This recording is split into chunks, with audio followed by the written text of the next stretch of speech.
Okay, hello mga kabarya at welcome na naman dito sa channel natin All Coins PH1611. Dito tayo sa libangan natin. Ito yung collection sa mga iba't ibang barya. Maganda kasi ito kasi hindi ito yun madaling ma-destroy kasi barya ito na gawa sa different kinds of metal. Na usapang foreign na barya tayo, dito tayo sa barya sa bansang South Korea.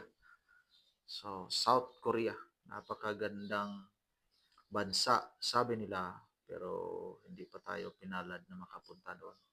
Sa mga nakapunta na doon, sabi nila maganda daw, kaso magbaon ka lang ng maraming pera mga kabarya. So, at least hangad natin, desire natin na baka balang araw makapunta din tayo sa bansang South Korea. Dalawa yung barya na nakuha natin. So, credit kay Sidilo Naldo.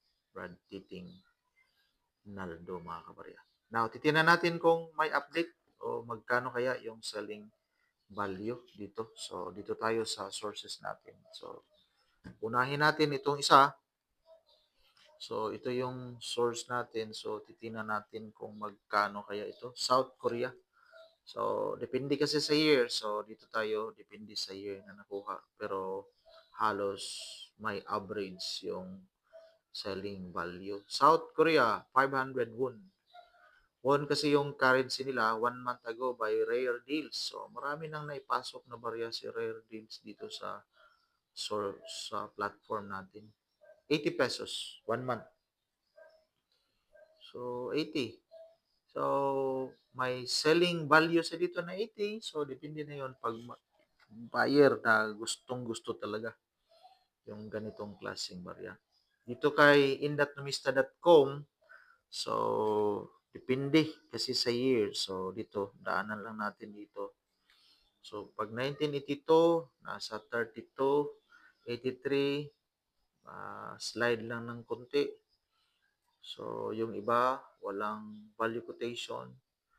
So hindi umabot ng 50 pesos yung very fine. Yung malaki lang talaga yung almost uncirculated. Dito naman tayo sa isang source natin. Meron din dito 500 won. Apat. So nasa $2.75 mga kabarya. So yun yung selling value. Mga bago ito. So ito yung barya natin. So yan lang po. At least maraming salamat sa patuloy na panonood dito sa video natin mga kabarya. So again, 500. 500 won. 500 won yung hawak nating barya. God bless and enjoy your day.